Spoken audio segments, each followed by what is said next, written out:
Суслан, о твоей работе над каким-то криптовалютным проектом в Южной Осетии ходит очень много слухов. В чем этот проект заключался? Какие были его перспективы? Потому что в условиях последнего подписанного закона Путиным о возможности оплаты внешнеторговой деятельности, да, с помощью цифровых финансовых активов, вот вся эта история становится очень актуальной. И вот мог бы ты начать сначала. Это 2018 год. В чем заключалась твоя идея? Моя идея заключалась, Алик, в следующем. Я тогда работал советником президента Южной Осетии по экономическим вопросам и, естественно, был больше всего погружен в экономическую тематику. И, грубо говоря, вот если говорить просто, передо мной стояла задача найти способы заработка для республики. То есть я вот над этим думал.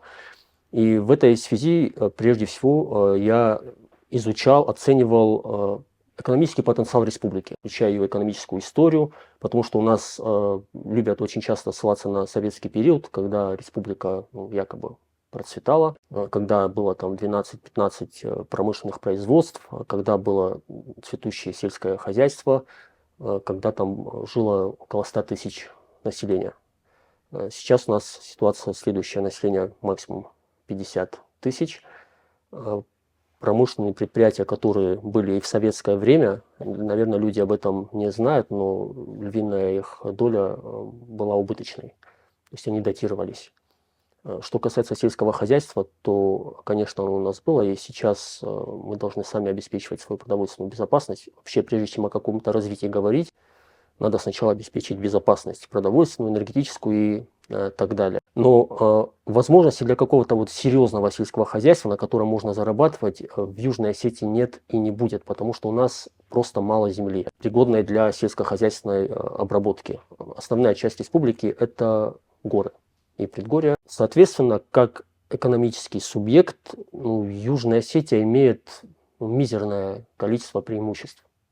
Их фактически нет. Тогда как раз уже развивалась история с криптовалютами. Но они не то, что мало кто узнал, но люди к этому относились как к некой такой полулегальной, что ли, теме, потому что ты наверняка это сам помнишь, как человек, который тоже этим всем интересуется. Когда криптовалюты появились, то, естественно, центробанки практически всех стран сразу выступили с негативными отзывами по понятным причинам. И было непонятно, во что вся эта история выльется. Но я, во-первых, как-то инстинктивно казалось, что это уже необратимый процесс, потому что уже тогда происходила некая такая экономическая децентрализация, и крупные фонды, компании, бизнесы, они искали какие-то альтернативные способы расчета, способы оплаты товаров и услуг, и криптовалюта в этом плане просто идеальный инструмент, во-первых. Во-вторых, как я уже говорил, я не видел просто у Южной Осетии каких-то серьезных, традиционных, конвенциональных способов заработка. Я просто думал, что мы должны, и до сих пор думаю, что мы должны подходить ко всем этим вопросам креативнее, что ли, более свободно. Потому что если мы пойдем вот как по какой-то проторенной дороге, то по этой дороге до нас уже прошли там десятки, сотни государств, и там у нас никаких конкурентных преимуществ нет. А учитывая еще наш статус частично признанного государства, он просто идеален для операций с криптовалютой. И вот, исходя из этих соображений, я начал думать о том, как бы мы могли в республике создать инфраструктуру для, подчеркиваю, расчетов. Суслан, для начала ты мог бы объяснить, как частично признанный статус Южной Осетии выступает преимуществом для использования криптовалют и цифровых финансовых активов? Да, цифровые финансовые активы и криптовалюты, вот возвращаясь к моему первому вопросу, это не одно и то же. Во-первых, давай это сразу скажем, потому что вот документ, который подписал президент Путин, он касается цифровых финансовых активов, но при этом вот и в криптосообществе, и вообще в экономическом сообществе, есть такое мнение, что все это делается под будущие расчеты в криптовалюте. Отличие в том, что у ЦФА у них есть конкретный эмитент, их всего в России 10, и они будут торговаться, то есть вторичный рынок будет только на Мосбирже. Частично признанный статус Южной Осетии благоприятен для криптовалютной инфраструктуры как раз потому, что мы выпадаем вообще вот из мировой финансовой системы. Это, конечно, с одной стороны минус. Но с другой стороны, вот сейчас, например, если в той или иной стране кто-то начнет заниматься криптовалютными операциями, не нелегальным, я вот сразу хочу это подчеркнуть, не надо относиться к криптовалюте как к чему-то вот нелегальному или полулегальному. Это не так, это такой стереотип. То в любом случае комиссия по финансовым рынкам США, например, она может санкционировать любой бизнес, любую компанию, любую страну, что мы и видим. Но ввести санкции против Южной Осетии финансовые невозможно. Де юре это невозможно, потому что это будет означать признание Южной Осетии как государства, на что там те же США тоже вряд ли когда-нибудь пойдут. И, соответственно, отследить или как-то повлиять на операции, которые проводит Южная Осетия с ее статусом частично признанного государства, для вот крупных регуляторов невозможно. Тогда в чем заключался твой проект? Хочу сразу сказать, что не надо думать, что как-то у нас часто бывает, что вот если бы это предложение реализовалось, то все, республика бы озолотилась, у нас бы сразу изменилась жизнь к лучшему. Этот проект, он был очень длительным, очень долгосрочным, предполагал большую тяжелую работу. Прежде всего над законодательством он предполагал привлечение кадров, которых, как ты знаешь, всегда в любом деле не хватает. И идея моя заключалась в чем? Идея заключалась не в майнинге криптовалюты, потому что возможности для майнинга, они у нас есть, но они очень ограничены. А так, забегая вперед, я скажу, что я общался с крупной майнинговой российской компанией, которая готова была заходить в Южную Осетию, развивать там свою инфраструктуру, закупать электричество тоже, естественно, легально, официально по определенной цене, и заниматься майнингом и платить налоги. Но эта история, она, во-первых, менее интересна. Предварительные расчеты они показывали, что в масштабах республики, в масштабах государства, у этого немного перспектив в Южной Осетии, потому что у нас на самом деле электроэнергия, она не такая дешевая, она тоже поступает из России. У нас, к сожалению, до сих пор нет своих мощностей энергогенерирующих. Это наша главная проблема, и тоже, к сожалению, никто не занимается. И поэтому майнинг у меня отпал практически сразу. Идея и мысль заключалась в создании криптовалютной биржи, то есть площадки для расчетов в криптовалюте, где можно было бы осуществлять 3 вида операций для начала. Покупку криптовалюты, продажу криптовалюты и обмен. С этой идеей я, соответственно, и обращался к руководству республики, и предыдущему, и нынешнему. То есть я как-то вот это концептуально разрабатывал, но для дальнейших шагов мне, естественно, нужна была какая-то поддержка, так скажем. А что бы это расчетный центр, это биржа дала бы республике? С чего бы республика зарабатывала в этой истории? Республика бы, во-первых, зарабатывала на налогах, которую эта биржа платила бы в бюджет Южной Осетии. И главное, это все, конечно, было предметом договора, но процент с операций.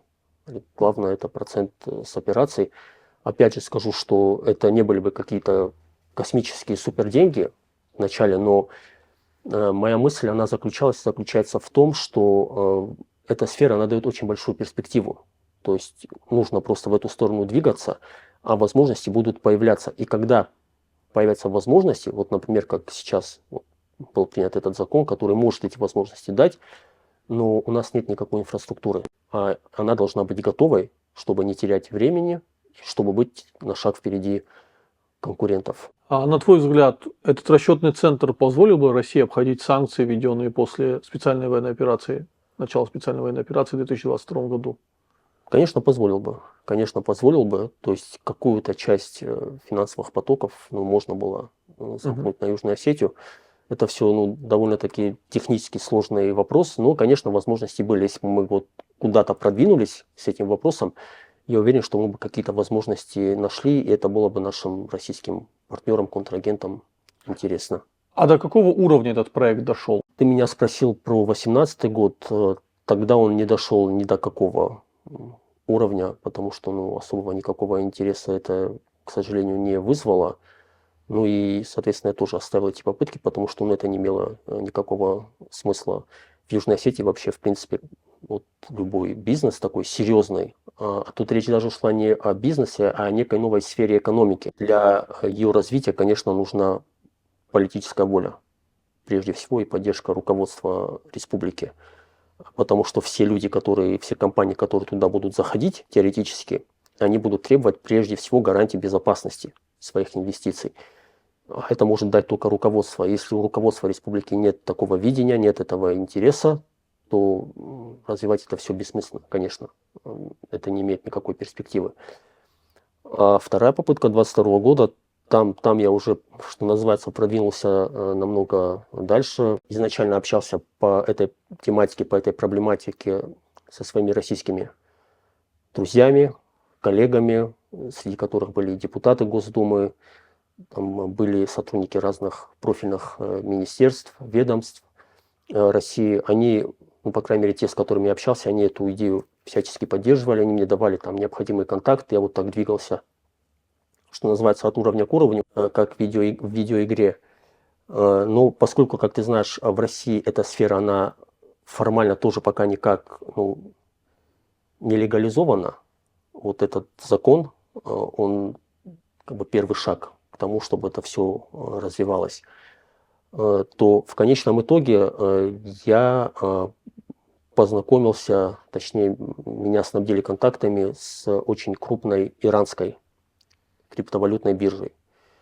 Чтобы это вот нашим зрителям было понятно, Иран находится под санкциями уже лет 30, наверное, вот со времен своей исламской революции.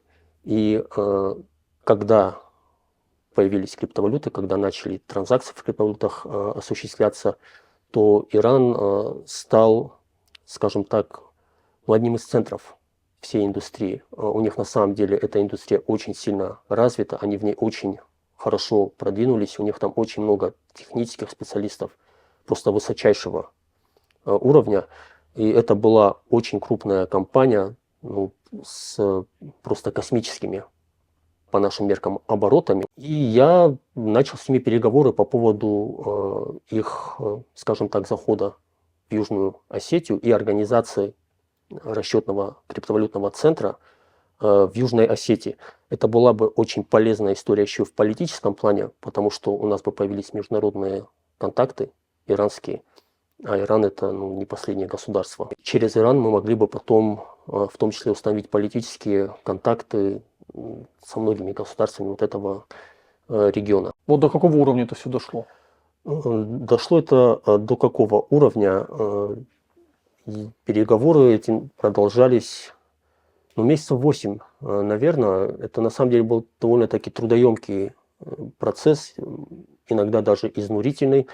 От меня он, поскольку я его вел один, фактически, от меня он требовал очень больших усилий и очень такой тщательной подготовки. То есть я вот в тот период именно прочитал очень много профильной литературы, но, как ты понимаешь, чтение литературы это тоже недостаточно.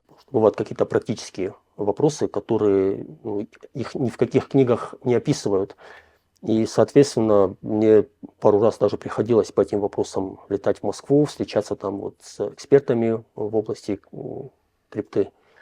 Они мне все это объясняли, потому что наше общение вот с иранцами, мое общение с иранцами, оно осуществлялось в формате видеосвязи, мы делали видеоконференции. И сначала я общался, значит, с финансовым директором, с коммерческим директором, потом с директором по технической части. Потом меня вывели на генерального директора, я с ним пообщался. Потом мы уже начали все это вот в формате общих конференций проводить. И проходили они следующим образом. Они просто, значит, давали мне вопросник с конкретными вопросами и просили вот на эти вопросы ответы. Я эти ответы им готовил и в письменном виде, потом мы связывались и все это проговаривали. И их, конечно, интересовал весь процесс. Там вариантов взаимодействия, так скажем, было очень много. Все зависело от того, сколько наша страна в это готова вложить. И финансовых ресурсов, и инфраструктурных, и интеллектуальных. Соответственно, вот все это продолжалось порядка 8 месяцев, и дошло это уже до стадии, когда представители этой компании, они готовы были приезжать в Цхинвал, встречаться на месте и уже договариваться, что называется, бить по рукам и начинать работать. А почему это не произошло? Чтобы быть корректным, я вот этот процесс, Алик, довел до уровня, куда его мог довести. Дальше моих ресурсов уже не хватило. Не хватило. То есть, почему этого не произошло, я не знаю. И я считаю, что это довольно-таки серьезная была упущенная возможность для республики. В конечном итоге мы планировали, по крайней мере, мое видение было какое. Значит, астинская сторона и иранская сторона организовали совместное предприятие, вот эту расчетную площадку, криптовалютную биржу, вкладывались в нее, с одной стороны, иранцы, с другой стороны, мы тоже финансово. Вся инфраструктурная часть, вся техническая часть, она была на наших потенциальных иранских партнеров. То есть они бы дали и специалистов, они бы дали, значит, и всех нужных технарей, и постепенно обучали бы и персонал на местах, чтобы наши ребята там тоже, скажем так, входили в курс дела и в течение какого-то не очень большого временного срока могли сами этим заниматься. Вопрос там серьезный был именно в финансовых расчетах. То есть схема же была какая? Криптовалютная площадка в Южной Осетии. Человек, где бы он ни был, он регистрируется на ней, и вот он должен или хочет что-то купить или продать. И, естественно, ему для этого нужно перевести деньги и потом эти деньги получить. У нас все эти дела делаются через Российскую Федерацию, как ты понимаешь. То есть вот я сказал, что предприятие должно было быть совместным астино-иранским, но на самом деле это была такая трехсторонняя инициатива в конечном итоге, астино-российско-иранская, что мне также казалось идеальным как в экономическом, так и в политическом плане. Могу ли я сказать, что руководство республики не показало заинтересованность в этом проекте? В конечном итоге, наверное, так и получилось.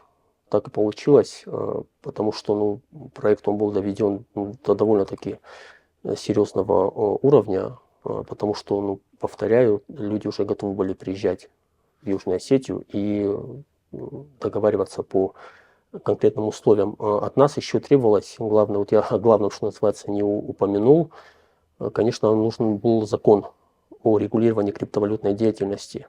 И вот это очередное наше конкурентное преимущество, как частично признанного государства, мы могли этот закон принять, грубо говоря, в любом виде.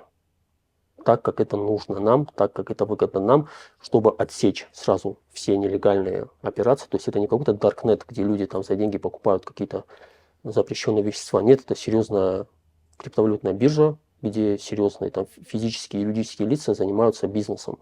Вот идея была такая. И, конечно, в процессе вот этих переговоров мне приходилось изучать опыт регулирования криптовалютной деятельности мировой, как это делается в разных странах. Это, кстати, делается совершенно по-разному. У нас в этом плане была и остается, в принципе, у нас остается хорошая возможность, что называется, еще вскочить на подножку уходящего поезда. До сих пор она есть.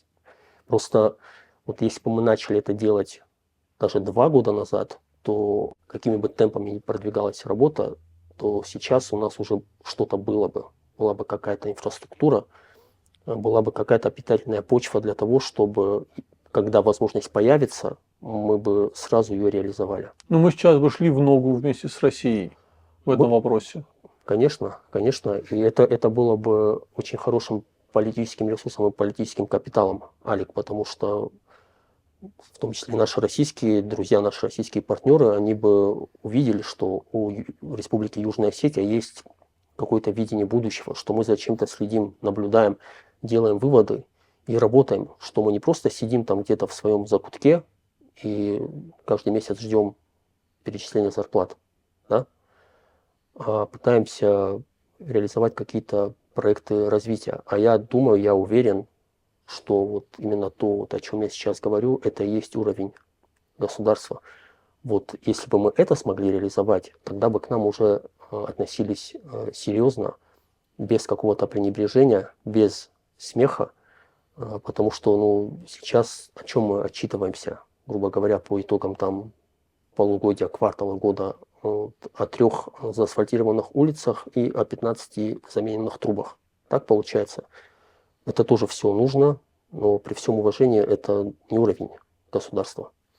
Руслан, а чтобы избежать кривотолков, потому что я уверен, что в комментариях будут писать люди, что, может быть, и власти Южной Осетии хотели бы реализовать этот проект, но со стороны России был блок на реализацию этого проекта. Я об этом ничего не могу сказать, Олег. Ты же общался с разными Вот специалистами уровней. ты опередил меня, а мне, по крайней мере, вот на моем уровне он тоже был не самым высоким, ну не самым низким, но и не самым высоким. Да? Мне никто никаких блоков не ставил. Ну, естественно, мы все понимаем. Если бы вот даже на начальных этапах люди, с которыми я в Москве эти вопросы проговаривал, мне сказали, что нет, вот это не актуально, то, ну, конечно, я бы прекратил этим заниматься, потому что это не имело бы смысла без российской поддержки, без российского рынка. Тем же иранцам Южная Осетия, она была интересна как ну, потенциальный потом выход на российский рынок и там, на другие рынки, потому что они знают о наших особых отношениях с Россией. Они, конечно, в этом тоже были заинтересованы, но мне никаких блоков никто не ставил. На более высоком уровне, уже вот на уровне высшего руководства, тут я ничего не могу сказать, но я предполагаю, что на этот уровень, по крайней мере, в России вопрос не был, к сожалению, вынесен. Но факт, что с иранцами тебя свели российские коллеги. Ну да, я не считаю, что это какая-то суперсекретная информация. Я не называю там, конечно, ни имен своих российских друзей, ни названия вот этой иранской компании. Но к чему я это говорю? У нас любят часто вот занимать позицию таких обездоленных несчастных, которых нигде никто не ждет, которых все отвергают. Но это далеко не так. Экономика – это лучший базис для налаживания контактов, потому что вот, ну, прошу всех поверить на слово, у меня были контакты, я имею в виду рабочие контакты, не только с иранцами из иностранных государств, и когда речь заходит о каких-то экономических проектах, то на определенные политические моменты люди готовы бывают закрывать глаза. Просто нужно им предлагать, нужно выходить, нужно, чтобы они в тебе увидели адекватного собеседника, там, понимающего то, о чем он говорит, и человека, с которым можно работать. Руслан, спасибо за твой рассказ. Пожалуйста.